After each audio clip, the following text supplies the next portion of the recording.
cane? I have no idea. I think But it's a cane. Hold on. He's one of my favorite guys in that range, though. I like him a lot too because he could actually, even if he doesn't get a ton of work on the ground, you could, like, if you're going with Miami stacks, I've been stacking Hill Waddle with Tua and grabbing some of him as well. Because what if he isn't? They don't have any other pass catchers. Right. Can't wait, dude. Just get me to in September. Yeah, what's going on, everybody? Welcome to the Stochastic.com MLB Strategy Show. Of course, Adam and I talking a little bit of best ball here. Drafters, as you can see, it's sponsoring today's show. Doing some heavy best ball drafts during the All-Star break. Happy to be back, though. Took a little time off. So did Adam. Feeling recharged, a little refreshed here. Getting back into a 10-game slate. Dave Loughran and Laffy_D on the Twitters, joined by Adam Scherer. Ship My Money, DFS. You have a nice little break, dude? How you doing? Yeah, good. I slept a lot, so that was nice. Oh, yeah? Yeah, a lot. I didn't. But yeah, well, I don't have children waking me up or keeping me up, or you know the thing is, though, I can't really sleep in even if I want to. Like, if I want, I can't sleep past 8 anymore. I can. Sometimes it'll be like I'll wake up at 8 and like go back to sleep, but also just turning like a 1-hour midday nap into like a 5-hour midday nap. And then waking up miserable as hell. Yeah, that. Naps make me more tired if I sleep too long. It's really, really hit or miss for me. I can't do short naps. Like if I have 30 minutes to fall asleep, like I know I'm going to feel worse. If I get like 2 hours, I'm usually good. But yeah, if you do like more than that, then it's kind of overboard. Jordan, are we lagging or what?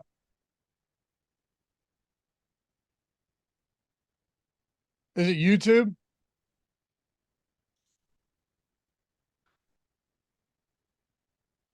Yeah, I can hear you. All of our connection before we started was 100% fine. I'm looking at it now. It seems better.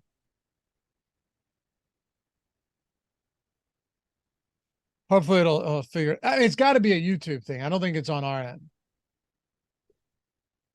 All right. Yeah, refresh. If you didn't refresh yet, go ahead and refresh. We should be back. YouTube does, for some reason, morning shows on YouTube once in a while give us these type of issues, but yeah, no, it's not. The only thing I always see in common is the producer. Yeah. Ship my modem, says Logan. No, it's not on Adam. It's not on either. Yeah. That was a consistent thing for like a full year, 5 years ago, though. Dude, that was so bad. Oh yeah. Wait, did you go to the technical difficulty screen? Why? What's going on?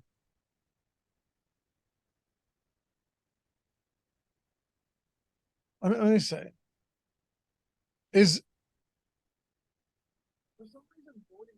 Hold on. The audio is not choppy for me at all. We're gonna go. We're gonna make this happen. The audio is fine. We're fine. What's going on, everybody? Welcome to the Stochastic.com MLB Strategy Show. Anyway, take a single second, hit that thumbs up, show us some love coming out of the break. I know we came out of the break on Friday, but I don't imagine you were working Friday, right? We just took the week. Yeah. This is my first day working since last Saturday. I'll tell you what, dude. It was tough last night thinking about it. Like, I got to go back. Yeah, I talked about Josh about it. Like, I don't generally take a lot of time off because it's so hard for me to come back. Like, I'm not one of those people where I'm like, oh yeah, I took 7 days off. I feel great. I can't wait to get back. It's like, oh, I took 7 days off. I never want to work again. I know. This is the first time I've taken off since I've worked here. Like, the first time I've taken a week or anything close in 5 years since I worked here. Really? Yeah. Yes, I usually take one. I always take one in between like baseball and football with the family. I'm hit or miss if I take them at any other time. For sure. I usually just like I'll go somewhere during the baseball All-Star break, or I'll go somewhere during the basketball All-Star break.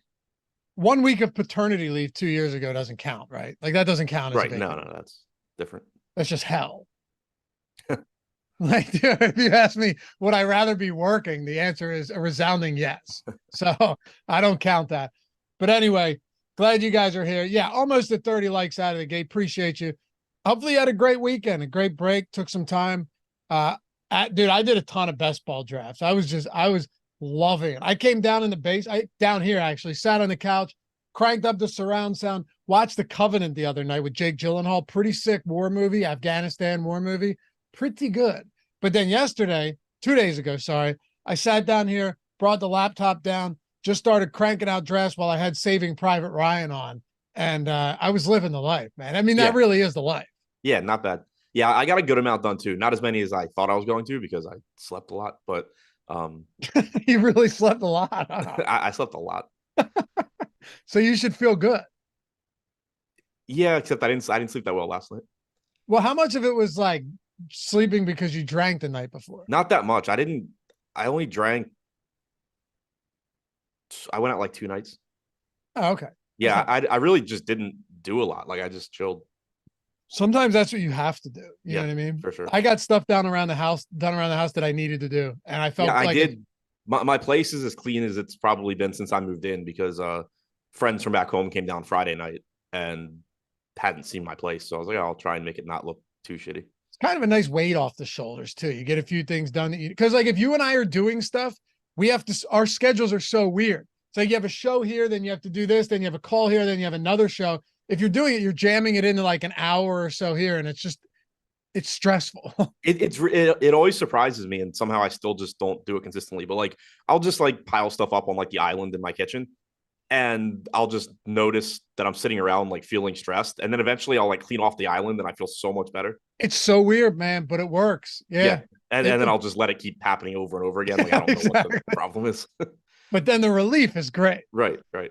Let's get into it. We got 10 games to talk about. Glad you guys are hanging with us on a Monday. And for those of you that are unaware, our podcasts, everything available in podcast form, whether, Apple, Spotify, whatever you guys do on your Android phones, everywhere. And if you are listening to an Apple podcast, leave us a rating and review. That stuff goes a super long way for us. It really does. Subscribe to the pod. We're reviving the pods, especially with football season coming around. And we're going to be doing, once NFL season starts, some podcast exclusive content. So make sure you're there before we start doing that. We're going to have a lot of great content, some exclusive content, not taking away anything from YouTube, but adding some stuff that I think you'll really like from a strategy show perspective in the NFL season. All right, let's go, man. We got 10 games to talk about here.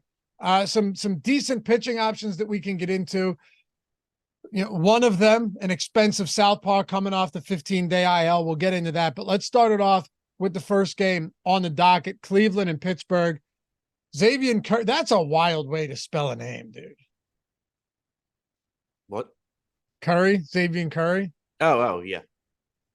I mean, I assume it's pronounced Xavier. I don't know how else it would be pronounced.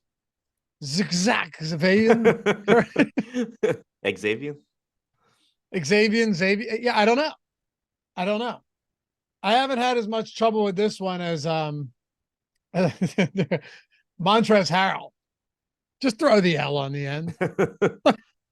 Montrezl. Quinn Priest, they're two righties, 9.5 run total at PNC Park. So that's kind of interesting. Just seeing, park like that. Now, granted, it's been so hot around me. I don't know what the temperature is here. We can look at it in Pittsburgh, but 5.2 run total for Cleveland. Of course, neither of these offense particularly dominant. 4.8 run implied total for Pittsburgh against Curry. What do you want to do with pitching here? And then we can dive straight into bats. So somehow Baseball Reference also doesn't have a pronunciation for him. At least I didn't see it. As far as the pitching goes, nothing that looks very good. Priester, 3% chance of being a top 2 pitcher. We have Curry at no chance of being a top 2 pitcher. Neither guy is cheap. I don't think there's a lot to say. Yeah, I don't think there's a lot to say either. 18 starts at AAA for Priester this year. 87 innings pitched. 4.29 xFIP. Projection systems have him with like a 4.5 to 4.7 FIP going forward. 16.5 to 17.5% strikeout percentage. So nothing really to see there. Curry briefly pitched in the majors last year, if I remember correctly. 2 starts last year, 23 relief appearances this year. You're not expecting him to go deep into this game. Any power potential in these bats today? Looking at these two opposing pitchers, like I said, it's not a favorable hitter's park. But having a 9.5 run total with two teams, one either above and one hovering around 5 runs, is significant enough to talk about. Yeah, the Guardians are interesting here. I don't love the spot for Pittsburgh just because you are essentially getting a bullpen game in a pitcher's park. Neither of those things are very appealing. Only But 75 degrees, by the way. yeah, so not as hot as it has been. On the other side, though, Priester, like I said, doesn't look like anything special. 4.5 plus FIP expected going forward. Not a good strikeout pitcher. We have Cleveland right now actually third in top stack percentage at 7.5%, only getting about 6% ownership. And normally with Cleveland, that's also being pulled by Ramirez. That's the case again today. 11% ownership coming into Ramirez. Nobody else higher than 8.5% for Andres Jimenez. So the Guardians look pretty interesting. I think I have a more difficult time getting to Pittsburgh. That's not to say you can't use a relatively cheap Jack Sawinski or really this entire team. Like, they're cheap, but I just don't think you're going to get there a lot. I do like the Sawinski value in particular. He's just a good hitter and still cheap. What about the Dodgers and Baltimore? Emmett Sheehan and Grayson Rodriguez. You know, you and I had talked a lot about Emmett Sheehan just through the first couple starts, you know, given what we had seen. Obviously, the first start, he limited the opposition to no runs, gave up good amount of hard contact, though, a lot of fly balls, then was good against Houston, coughed up 2 home runs in that game, though. And then just looking at it now, like, these numbers are – it depends what you're looking at if it's trying to figure out what you want to make of this guy. On one hand, he's got a 5.38 xFIP through his first 4 starts. He's striking batters out at what? 19.5%, walking them at almost 10%. I don't know, man. 34% ground ball rate, 55% fly ball rate, 15% soft contact rate for Sheehan. What do you make of this matchup against Baltimore today in Baltimore? I like the bats. Yeah, me too. Sheehan hasn't been overly impressive at the major league level. 22.9% strikeout percentage against lefties, 17% to righties so far. Limited sample, but keep in mind this is somebody that was pitching at Double-A earlier this year, putting up really, really good strikeout numbers. But you did expect those to come down. It probably goes up from this point forward in the majors for him, but it hasn't, been like he's just stepped into the majors and started striking out a ton of guys. You get what's likely to be a left-handed heavy Baltimore lineup in a good hitter's park. It's supposed to be like 90 degrees in Baltimore again because it's summer and that's all it ever is. So you have a bunch of left-handed bats here. The only real question is, what exactly does the Orioles lineup look like? Because we do have Cedric Mullins day to day. Aaron Hicks is day to day after being a late scratch yesterday. But one way or the other, you're going to have a lot of left-handed bats in this lineup with Henderson, Rutschman, Santander, O'Hearn, maybe Hicks, probably Kowser, maybe Mullins, Frazier. So you have all this left-handed power. In a limited sample, Sheehan has given up a 234 expected ISO to lefties. Again, very small sample size there, but it's good lefties, good hitting weather, good hitting park. Tough spot, I think, to want to get to Sheehan. And then on the other side, Grayson Rodriguez coming back up. He certainly showed flashes of how good he can be when he was up earlier in the year. Also had plenty of bad starts. Went back down to AAA, dominated down there. Really tough landing spot for him here going up against the Dodgers. I think it's tough to want to pay that price tag at 8,300. The upside is certainly there just because he has such good stuff. We have him with a 10% chance of being a top 2 pitcher, only 1% owned. So if you want to, take some shots on him at basically no ownership in your large field 100K to first type tournaments, by all means go for it. But obviously a very, very tough spot. Good hitter's park, or for lefties at least, good hitting weather for everybody. So tough to want to get to either pitcher here. I think I would go to Rodriguez first if I had to go to one. Okay, so with that in mind, then again, 9.5 run total in this game as well. In Baltimore, you talked about Baltimore bats, and I agree. I think Sheehan's liable to give up some power again here. It's going to be close to 90 degrees at Camden Yards as well.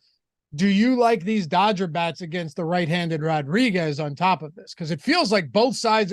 This does feel like one of those games that you could just see an explosion of offense. Yeah, I agree. 7% chance of being the top stack for the Dodgers, about a 4.8 implied run total, 7.5% aggregate ownership. No real issues there. In the limited time that he spent in the majors earlier this year, Rodriguez did have major issues with left-handed bats. 304 expected ISO, 435 expected WOBA to lefties. He was more normal against righties, 154 expected ISO, 329 expected WOBA. Struck out 26 to 27% of hitters from either side of the plate, but sets up really nicely for Freeman, Muncy, in particular. Peralta, Outman from the left side as well. Not saying, not to play Mookie Betts, JD Martinez, Will Smith. Obviously, they're always good plays, but Rodriguez has, in that limited time in the majors, had a lot of success, or a lot of trouble rather, with lefties. I don't know if that will be a long-term issue. He does have a very good changeup, so he's not somebody that profiles as someone that you would expect to have big splits issues, but so far he has. And even if it turns out that that's not going to be a real thing, it's not like you're going to be upset that you rostered the Dodgers in Camden Yards anyway. In those 5 starts in May that he made before he got sent down, 4.71 home runs per 9. Yeah, he had a little bit of an issue with that. Just a bit, yeah. Listen to this, the home runs allowed in these starts. 3, 2, 2, 1, and 3. Man. So look, maybe he comes back up, and I don't want to use the word fixed, but maybe he's improved, which is definitely a possibility. It's also a possibility, and you mentioned the left-handed power, and there is some left-handed power in this lineup. It's also possible, and there's just power in general throughout this lineup.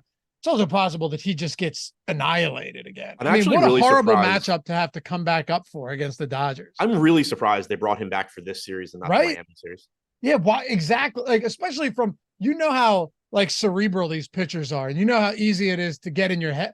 To think that you'd bring him back against a team that could just light him up out of the gate seems counterintuitive.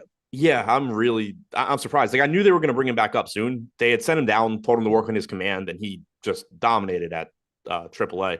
But that's so on the one hand, I look at it like the Orioles front office is really, really good. And so it's like, all right, they must be pretty confident in Rodriguez at this point. But on the other hand, like, what a brutal spot to come back. Terrible spot. Anything else in this one? You want to talk Giants and Reds? I was just looking at what he did at AAA this year. So he got sent back down his first start at AAA once he had come up, because his first start of the year was back in March. Then he came up. Then he went back down in June. He went sick. I'm excluding his last start because I think that he was limited there intentionally. So excluding the last start, he made 6 starts at AAA. He went 6 innings, and in 5 of them, he struck out at least 10 in 3 of them. He struck out 8 in another one. Okay. Not bad. No. San Francisco Giants, Cincinnati Reds. Here we go again. 10-run total, Adam. Great American Ballpark. So clearly a favorable park. Not going to be super hot. By the way, these games, out that way, Pittsburgh, Cincinnati, looks like there is some potential for rain. So to keep that in mind today. We've been getting hammered with rain in the Northeast recently. I don't know about you, but like every day we're getting a thunderstorm or 2 or 3. Yeah, pretty much. Yesterday wasn't bad, but we still had it rained. I was at those game yesterday. It rained for maybe like an inning. And then in my Uber home, it just started pouring. Literally, I think it might have been pouring over 2 blocks and just wasn't raining anywhere else. You have a 10-run total in this game though.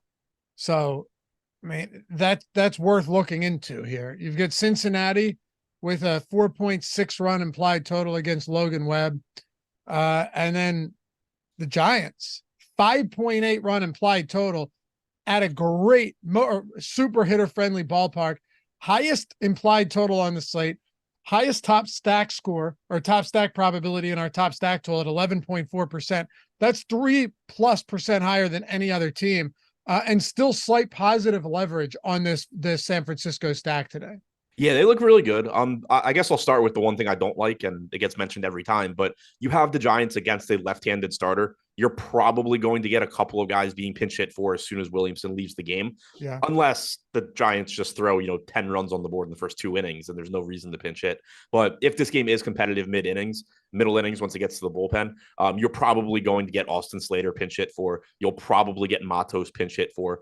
So there is that risk, but they are also cheap. They are in a good park, and you have a lot of guys that won't get pinch hit for. Flores should be fine. Any lefty that starts this game, there's no reason to think they're getting pinch hit for. Later on, JD Davis, they'll leave in against righties. So for the most part, this lineup is going to look really good. Williamson has not looked like a major league pitcher so far. The Giants have power. The park is great. Closest thing to Coors Field other than Coors Field, and Coors isn't on the slate. So everything's going to look good there. 17.8% strikeout percentage for Williamson against righties this year. 247 expected ISO, 368 expected WOBA. I don't really know how you don't like the Giants a lot.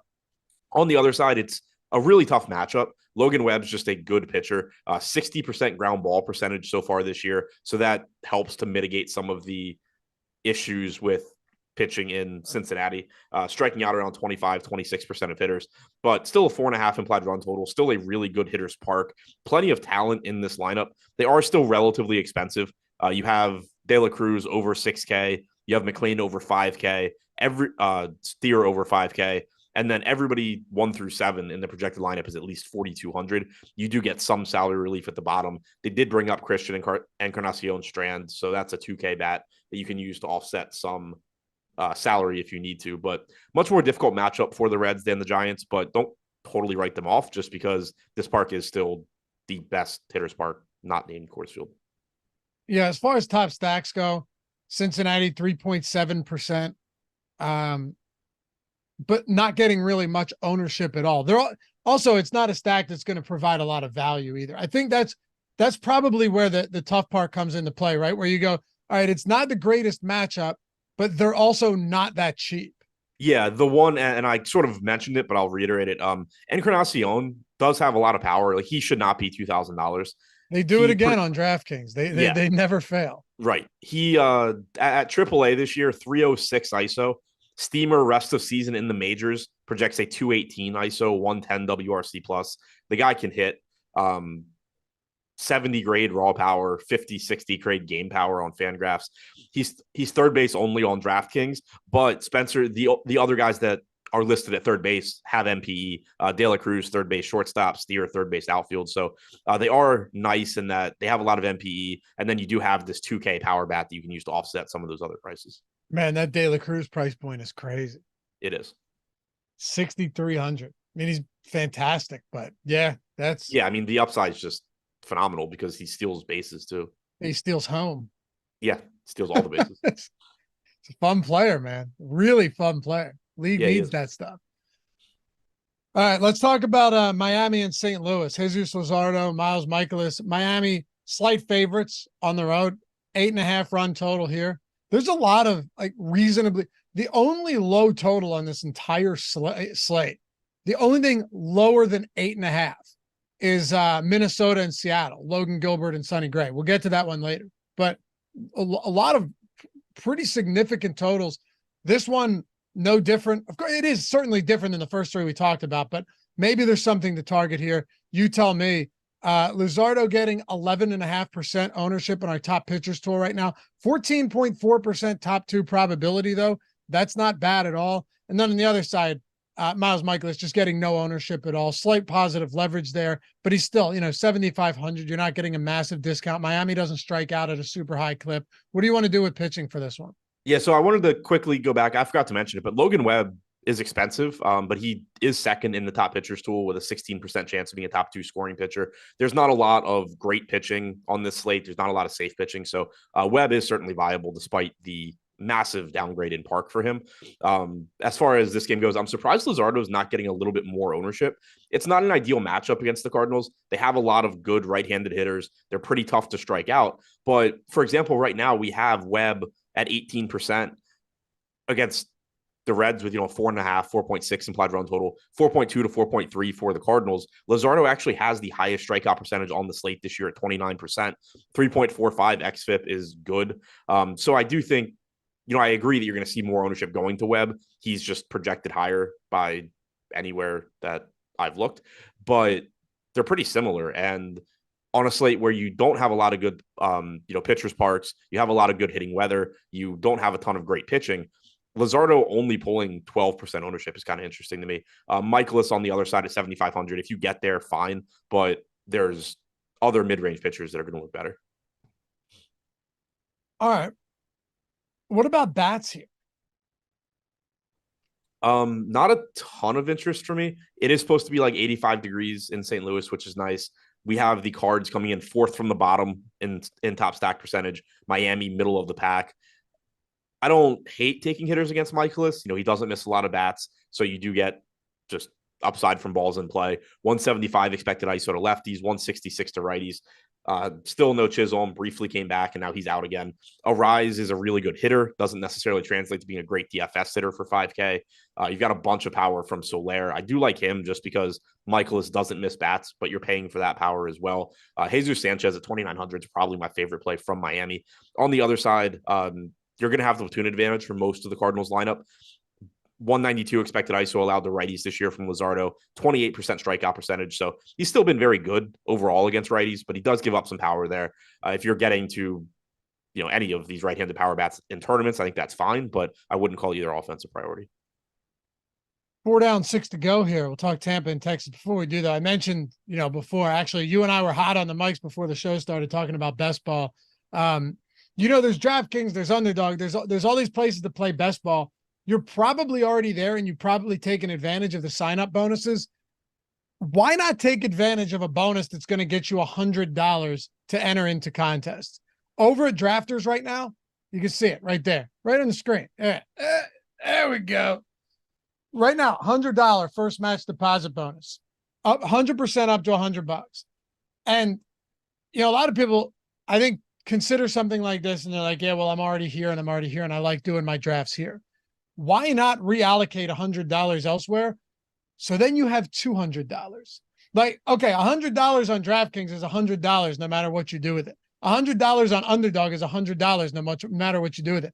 $100 on Drafters is $200 because they're matching at 100%. So Adam, like they have the pick'em contest and we could talk about that, but just the fact, like DraftKings the other day, I'm not trying to like cross-reference crap here, but I even hit you up and I was like, hey, this is a good promo.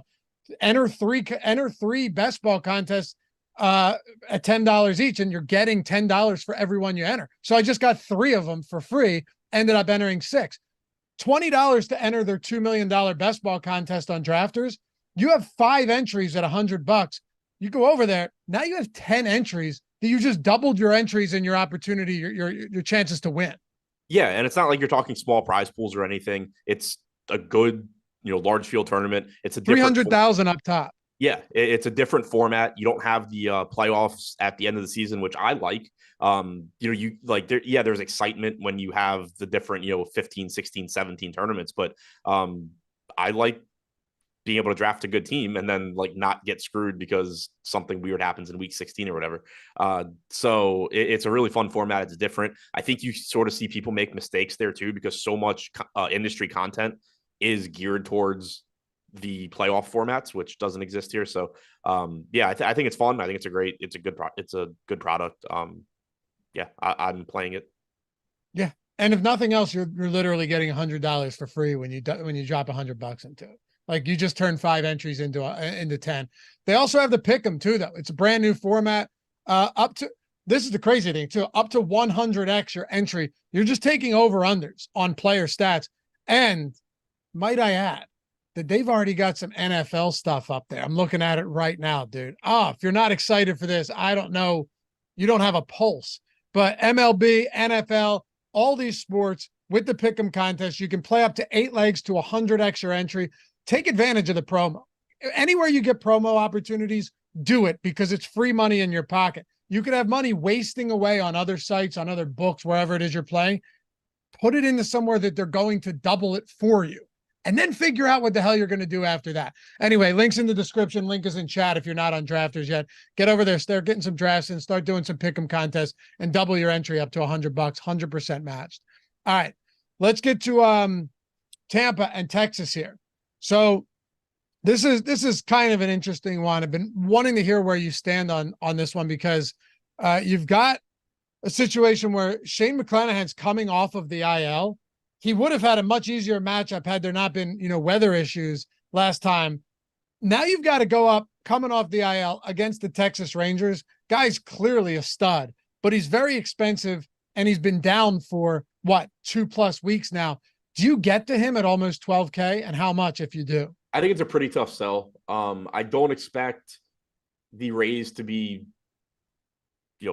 they'll be at least somewhat cautious, I expect. I don't know exactly what the leash for him looks like, but at 11-6, 1, it's an unappealing matchup against Texas. And then 2, you have pitch count concerns where even if he throws, let's say they're going to let him throw 85 pitches, it's still really hard to put up a score at that price that you need. And there's a decent chance it's even less than that. If you're talking 70, 75 pitches, it's really tough. So I'm not overly interested.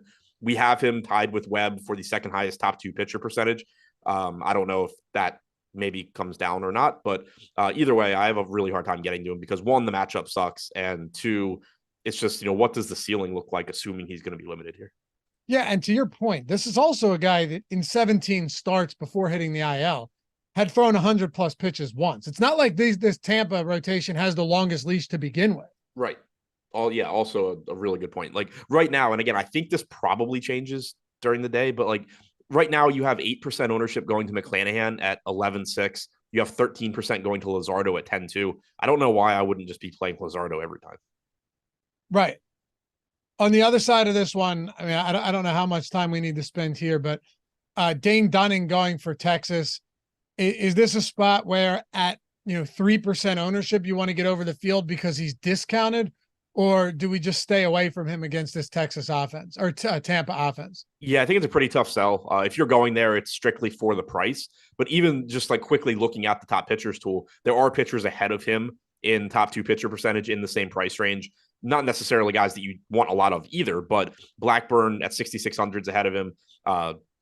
Severino at 6,900, Manning at 6,800, or at least a little bit ahead of Dunning in terms of top 2 pitcher percentage at sub 7K prices. You also have guys between 7 and 8K that look better. So really tough matchup, not a good strikeout pitcher. He's only struck out 15.9% of hitters this year, about a 4.6 xFIP. He's not terrible at pitching. He's just not very good at getting strikeouts. And he has a brutal matchup here against the Rays. Also, I finally bet the Orioles to win the division last night. So the Rays will probably get red hot starting tonight.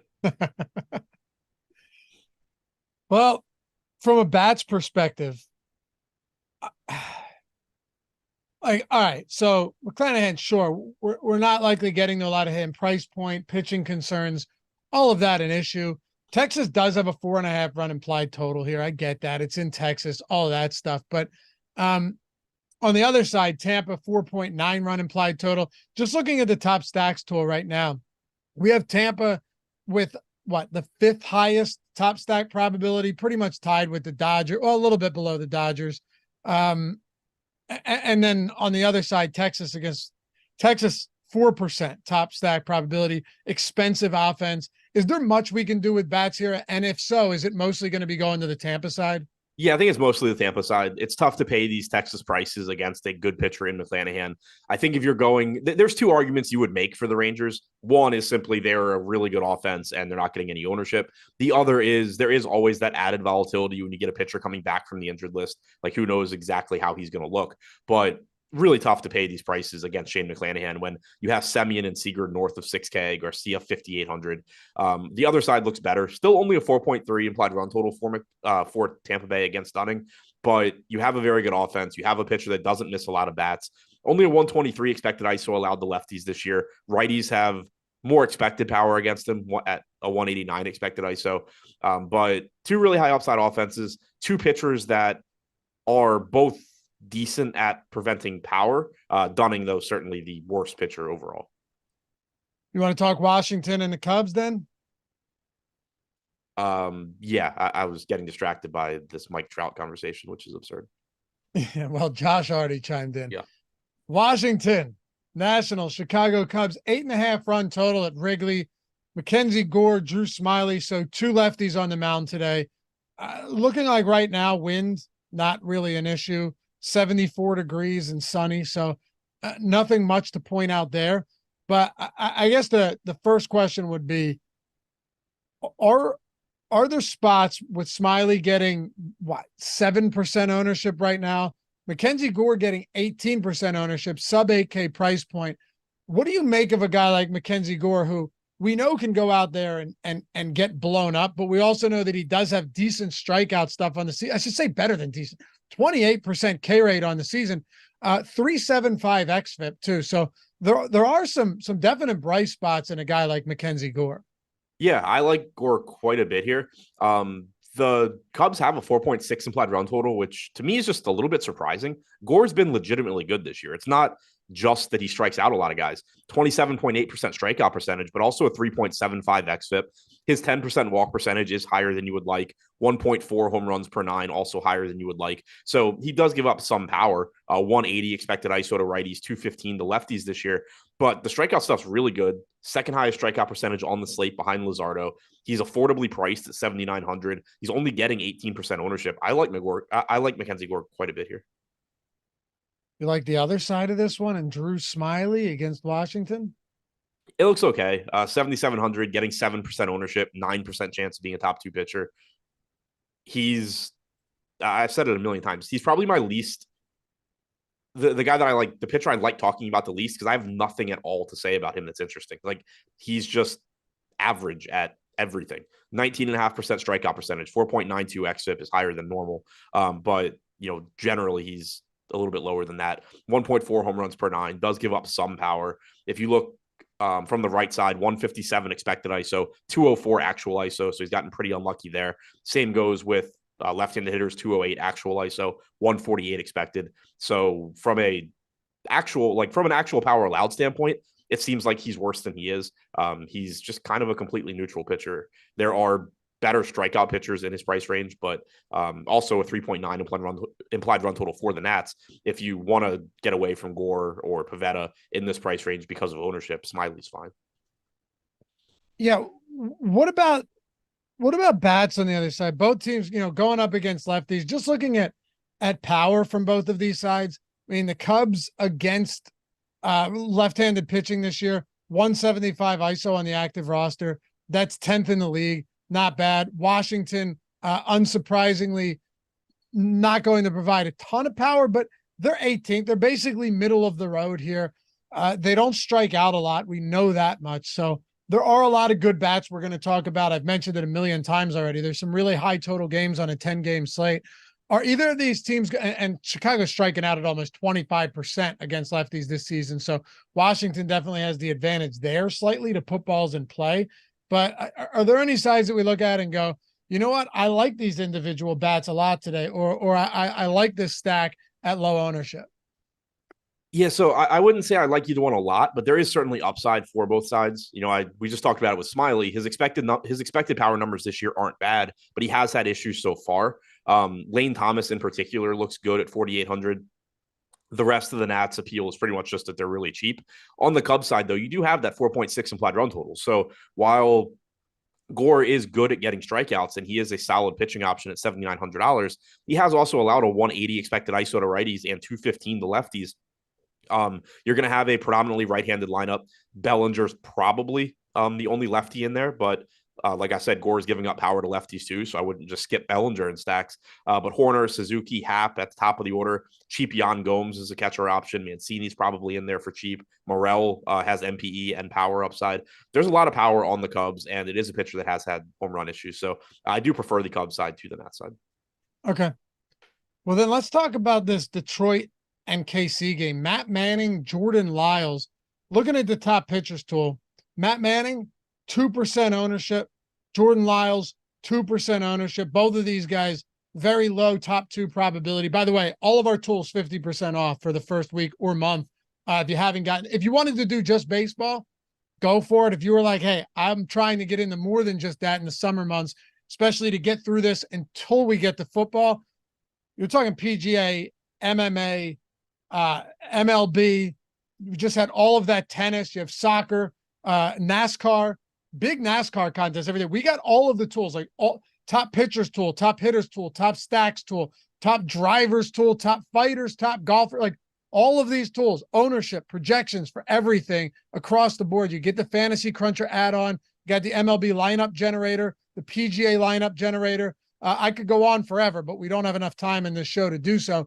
All you know, and all you need to know, link in the description and in chat if you're looking for 50% off anything. That's Platinum, Stochastic plus Platinum, 1 month for one sport, every sport, 1 week for one sport for every sport, however you want to play it.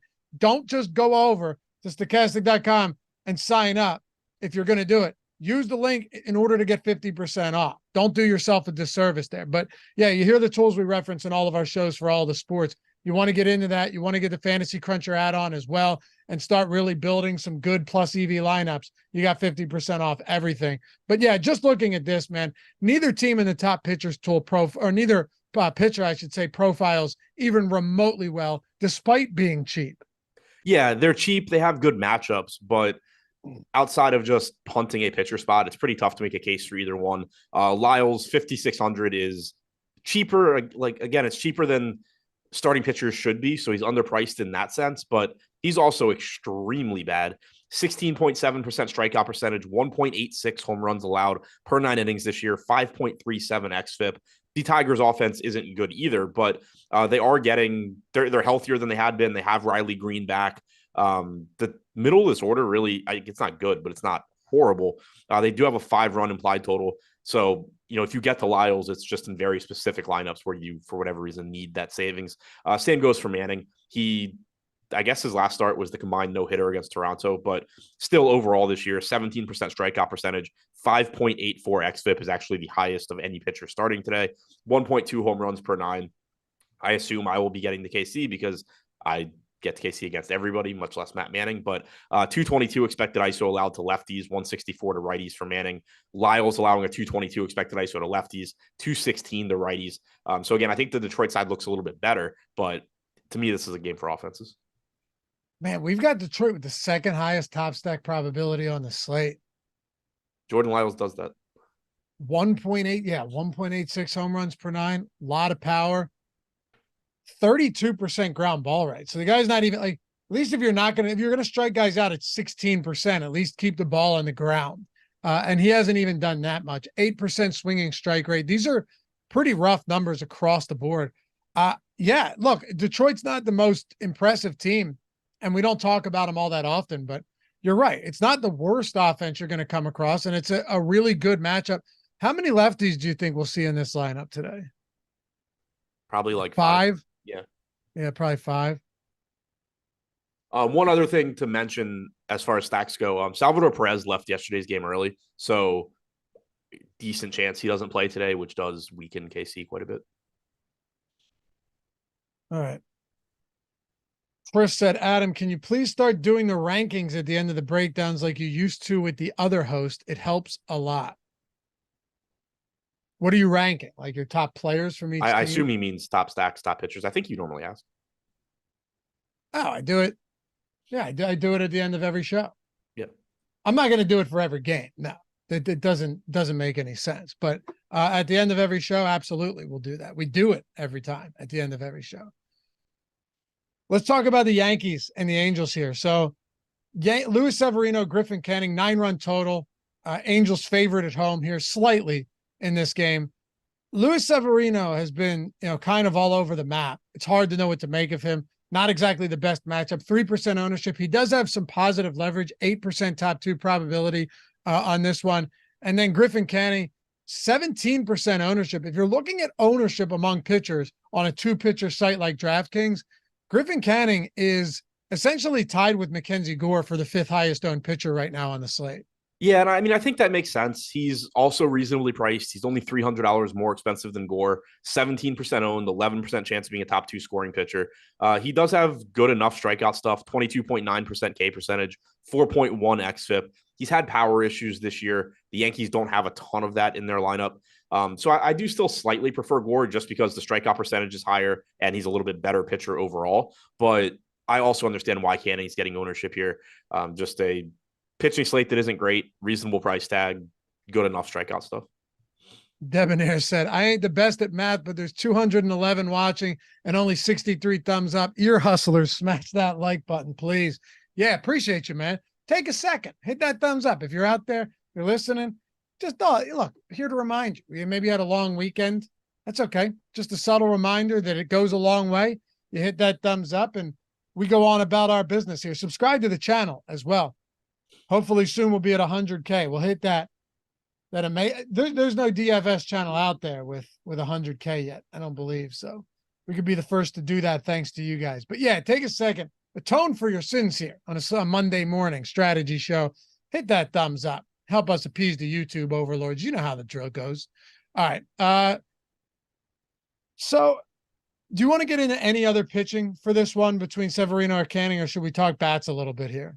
I mean, as far as Severino goes, he's cheap. He's not getting ownership. If you want to hope that he somehow remembers how to pitch, then go for it. But he's been brutal this year. He's only striking out 17.8% of hitters, 2.3 home runs per nine, 5.2 xFIP. Really good park for hitters here. There's no real baseball argument, I don't think, for getting the Severino. It's more a random shit happens and he's low owned argument if you wanted to get there. Yeah, but I mean, just looking on the other side of this one too, when you're talking bats, Luis Severino has had some, and you kind of just alluded to it a little bit. He's had some power problems. Number one, 2.32 home runs per nine. He's striking batters out at 18%. That's down. That's down 10% from last year. I mean, you want to talk about a drop off. And not just like he's down from 25 to 22 and a half. Like, all right, fine. That should balance itself out. 5.2 on xFIP. So maybe he's been a little bit unlucky here. 6.38 FIP. I mean, he's been bad across the board, but it's power too. It's not missing bats whatsoever. Just there isn't really much. There aren't really any redeeming qualities. His swinging strike rate's down 4% from last year. Yeah, he's been just awful across the board. It's not even like it's not like he's one of these pitchers where you're like, well, he's always had good strikeout stuff and he's still striking guys out. He's just getting hit hard. Like he's just terrible. And he's had a lot of injuries too. So like, I think there's reason to actually think he just might not be very good. Yeah, I think so too. It does stand out to me though, that right now from a top stack perspective, well, looking at the top stacks tool, aggregate ownership, you've got the Angels down at 5%. I mean, they're just squarely in the middle of the pack here against Severino, 4.7% top stack probability. So we actually have them with slight negative leverage here. What do you do with these Angel bats today against what has been objectively a gas can in Severino all season long? I think the Angels look really good. You're in a good park. You're facing a pitcher that hasn't been good at all this year, giving up a ton of power. But the other thing that stands out is that outside of Ohtani, this entire projected lineup is 4K or less on DraftKings. Clearly, you're willing to pay $6,600 for Ohtani. He's amazing. But Zach Neto likely leading off at 2,800. Moniak looks great. He's only 3,800. Ward's only 39. Moustakas is cheap. Dice is cheap. Renfro's got power at 4K. There's a lot of upside here. One negative is that the Yankees do have a good bullpen behind Severino, so there's that. But if you get to Severino early, you're not getting the best relievers. You do still have a 4.7 implied run total, even with the Yankees having a good bullpen. So I'm pretty interested in the Angels, especially at those prices. How do you feel about the Yankee bats against Griffin Canning today? Again, another team around 5% top stack probability, 6.4% ownership in the tool. Do you want to get to some of them today against Canning? Cheap prices here too in a good park. The one thing that does stand out about Canning this year, he actually has given up quite a bit more production and power to righties. 228 expected ISO to righties, 156 to lefties. Does also have a higher strikeout percentage against righties. Stanton, Torres are your two best power bats from the Yankees. Both of them strike out, but it is a good park. They do have plenty of power upside. This team as a whole is cheap, but I prefer the Angel side, but I don't mind getting to some of the Yankees bats either just because of the park. 2 games to go. Let's do it. Minnesota, Seattle. This is the lowest total game by a mile. Minnesota plus 110 on the road, 7-run implied total here. So, of course, you have Minnesota with a 3.7 run implied total. Seattle at 4, Adam. I'm saying that it's probably actually lower than that for both of these teams, if the total is still sitting at 7 everywhere. But besides the point, low total game, 2 quality pitchers. I'm not sure how well both of them are going to profile from a fantasy standpoint, but in the top pitchers tool, Logan Gilbert, 46% ownership against Minnesota today. Sonny Gray, 21%, 2 of the 3 highest owned arms on the slate, and we haven't gotten to Nick Pivetta yet in the last game. Yeah, I mean, Gilbert makes a ton of sense at the top. This is just one of those spots that we've seen a lot recently where you get a slate where like every good pitcher is in a tough spot or the pitchers in good spots aren't very good. And then you get one good pitcher in a really good spot and it just stands out. And that's what you see here with Gilbert. Minnesota has some power in their lineup, but this team strikes out a lot. 28% strikeout percentage on their active roster against right-handed pitching this year. Gilbert has a 24.8% strikeout percentage, 3.69 xFIP. This is the most pitcher-friendly park in baseball. It's baseball. Things can go poorly, but Gilbert checks every box and just clearly looks like the best pitcher tonight. Gray on the other side at 9,600. 91 pitches last time out, went 6 innings. He's gone at least 6 in 3 straight starts, had the All-Star break. So hopefully he continues to just, throw 95 to 100 pitches. We saw that stretch where the Twins seem to really be limiting him for whatever reason. But overall, he's a good pitcher. It is a good pitcher's park. There are strikeouts in the Mariners lineup. 24.1% K percentage for Gray this year. 3.77 xFIP. Pretty similar numbers across the board to Gilbert. So these guys should both be pulling a lot of ownership. Do you have any interest in bats? No, not really. Okay. Let's wrap this one up. Man, today's the 1-year anniversary of Josh puking in Chicago, right outside of Wrigley. So I quote tweeted that one. Han said, "Oh, wow, just lost a ton of respect for him." I'm looking on Twitter. Respect for him. Can't handle his alcohol. Total rookie. I don't think people understand. This was the day after at like 1 o'clock.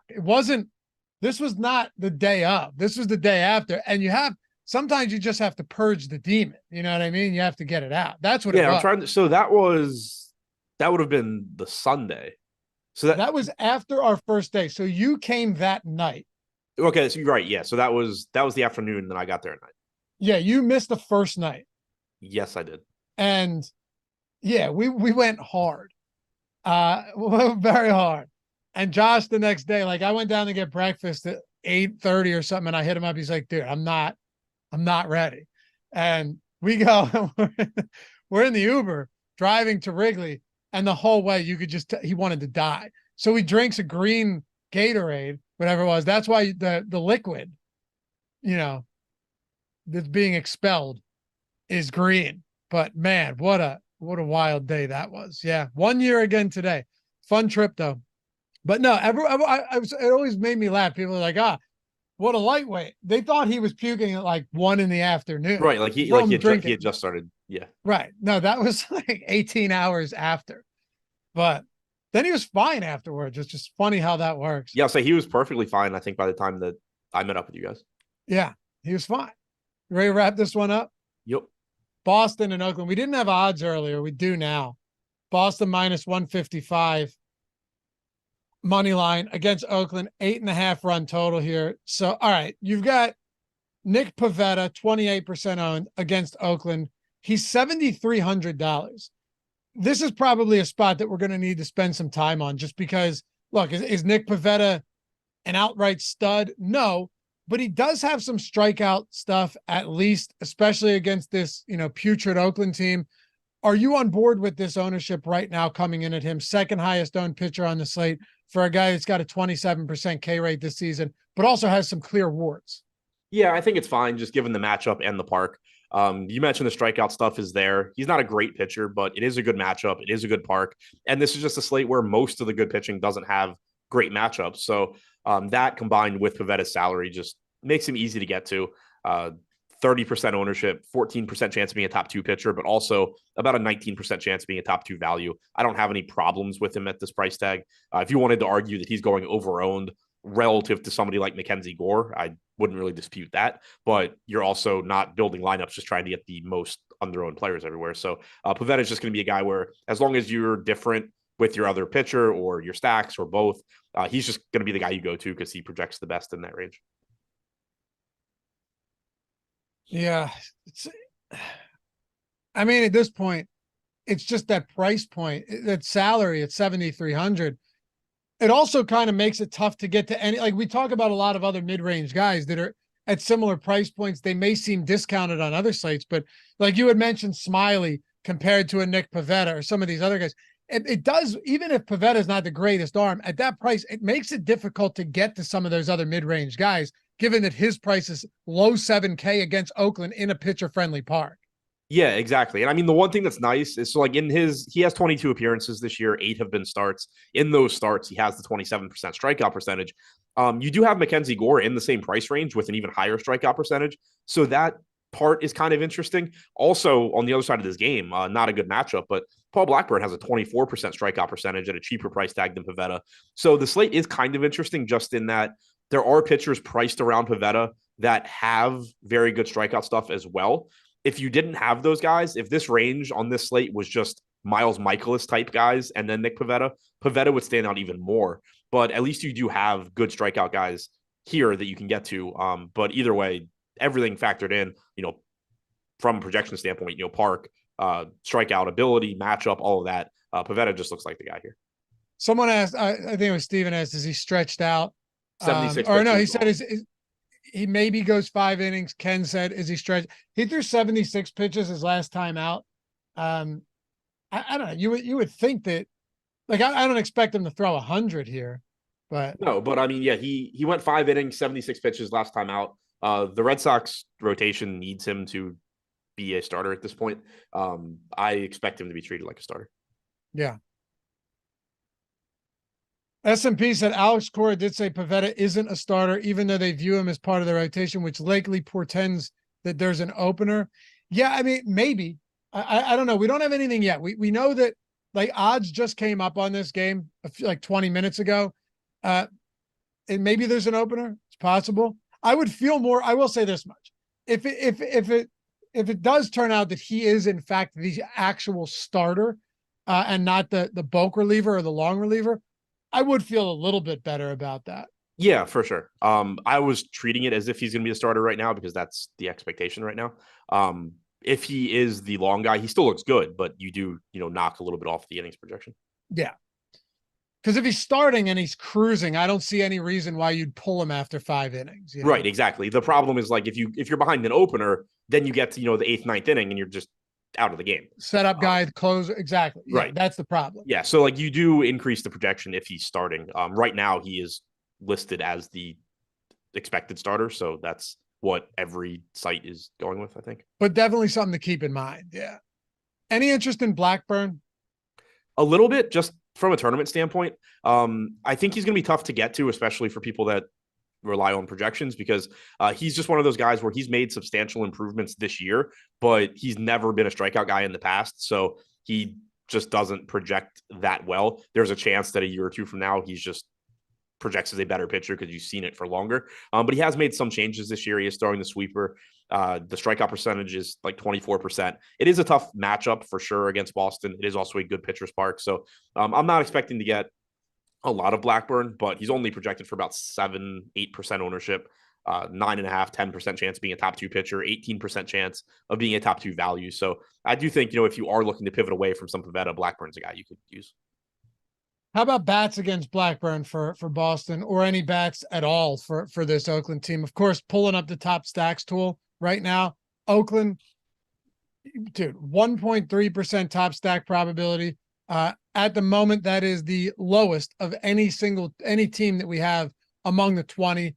Boston, we do have pretty much, 5.5% ownership, 5.5% top stack probability. So ownership appears to be where it should be, but they have a 4.7 implied total in this spot. Any interest here? I mean, it's the Red Sox, so you're never wrong for getting there, but the park sucks for power. Blackburn is pretty good. Sub 100 expected ISO allowed to lefties this year, 291 expected WOBA. Righties have hit for a little bit more production, 211 expected ISO, 323 expected WOBA, but he's actually a decent pitcher. It's just that the Red Sox offense is good and the A's bullpen is garbage. So you're going to just get the ability for add-on runs anyway. If this game were in Fenway, we saw that recently where they played in Fenway, and I think the Red Sox had like a 5.5, 6 implied run total. I would like them a lot more, but as is, they still look okay. We have them like 7th in top stack percentage, but just lumped in with a bunch of other teams. Ownership pretty much in line with top stack percentage as well. Looking at the slate as we know it right now, or with what we know, top 3 pitchers and top 3 stacks. And if your top pitchers are in line with ownership, that's fair. Right now, as far as ownership goes, assuming you're not a premium sub over at Stochastic, throw this out for you guys. I'll give you the top 5 right now as far as ownership goes. Logan Gilbert at 46%, Pivetta at 28%. That is under the assumption, as Adam mentioned, that he's starting. I think if he's not, that will certainly come down a bit. Still get some ownership. Sonny Gray at 21% against Seattle. Logan Webb at 20% against Cincinnati, and Mackenzie Gore at 18%. Griffin Canning at around 18 as well. Top stacks, forget about ownership. I'll give you top stack probability. San Francisco, Detroit, Cleveland, Dodgers, and Tampa, with San Francisco pulling away from the pack. Yeah, so for my top three, Gilbert, Pivetta if he's starting, and Gore. If Pavetta's not starting, then I think it's either Gray or Luzardo, probably Gray. As far as top stacks go, Giants, Tigers. What about Angels? You talked them up a decent amount against. I said the Angels. Oh, you did? As you were saying, what about the Angels? I said the Angels. Oh, okay. There you go. It was kind of, I was thinking between like the Dodgers, the Angels, the Orioles, but I think the Angels, everything considered. Appreciate you guys hanging out with us on a Monday. We'll be back with you tonight. You got Deeper Dive live before Lock 10 game slate. Tomorrow, we'll run it back every day of the week, as we always do. Be sure not to go anywhere. Hit that thumbs up before you go. Appreciate you guys getting us over 100 likes. And remember, drafters, 100% first match deposit bonus up to $100. They got a $2 million best ball contest. Like if you were going to play 5 lineups, if you're going to draft 5 lineups, now you're drafting 10 because you're doubling it 100% up to, even if you only have $40 to deposit, say 20, you got throw a best ball lineup in. Let me draft one. I got some time today. Well, now you can draft 2 of them. So it doesn't have to be 100. It's whatever you want, but just understand that you're doubling all of that. They also got their pick'em contest up to 100x your entry fee, up to 8 legs. They already got some NFL stuff in there as well. Fun to start poking around, but take advantage of all of these promos that you get because free money is free money, even if you have to pull it off of another site to double it up here. Link in the description and in chat. You guys are the best. Thanks for watching. As always, we'll catch you back